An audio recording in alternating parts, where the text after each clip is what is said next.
Cherry, భూమి ఇద్దరు కలిపి రెడీ అవుతూ ఉంటారు. రెడీ అవి ఇంకా పెళ్లిపీటల మీద కూర్చుంటూ ఉంటే ఇంకా వేద మంత్రాలతోని పూజ అది జరుగుతూ ఉంటుంది.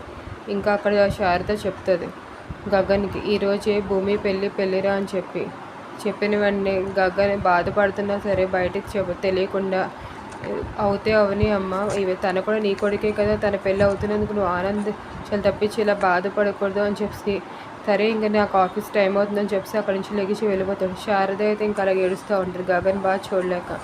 ఇంక ఇటు చూస్తే గగన్ భూమి పెళ్ళి అయిపోతే ఇంకా తనకి దూరం అయిపోతుందని చెప్పి అలా ఏడుస్తూ బాధపడుతూనే వెళ్ళిపోతాడు. ఇంకా తీరా చూస్తే అక్కడ ఏం జరుగుతుందంటే మీరా, శరత్చంద్ర, కేపీ, అపూర్వ అందరూ అక్కడే ఉంటారు. శరత్చంద్ర, మీరా, అపూర్వ అయితే తెగ ఆనందపడిపోతూ ఉంటారు. ఇంకా నక్షత్ర కూడా చాలా ఆనందపడుతూ ఉంటుంది.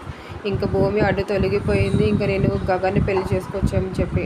ఇంకా గగన్ అయితే మిగతా ఉన్న జనాల మధ్యలో ఇంకా గగన్ భూమిని ఎలాగైనా చూడాలని చెప్పి తన పెళ్లి జరుగుతున్న ఒక కళ్యాణ మండపానికి వచ్చి అక్కడ ఉన్న చుట్టాలు అందరూ వెనకాల దాక్కొని చూస్తూ ఉంటాడు. పెళ్లిపీటల మీద చెర్రీని, భూమిని చూసి తెగ బాధపడుతూ ఉంటాడు. ఇంకా అప్పుడే మీరా చూస్తుంది గగన్ అక్కడికి రావడం చూసి దగ్గరికి వెళ్ళి అంటూ ఉంటుంది, మీ ఫ్యామిలీ ఎప్పుడు పెళ్ళిళ్ళు చెడగొట్టడానికి వస్తారా ఏంట్రా అని చెప్పి తిడుతూ ఉంటుంది. లేదు, నేను చెర్రీ పెళ్లి చూడడానికి వచ్చానని చెప్పి గగన్ చెప్తూ ఉంటాడు. ఇంకా భూమి ఇంకా అలా కూర్చున్న వెంటనే ఇంకా చెర్రీ మెడలో తాళిలా కడుతున్నట్టు చూపి. Please subscribe my channel if you like my videos. Thank you for watching.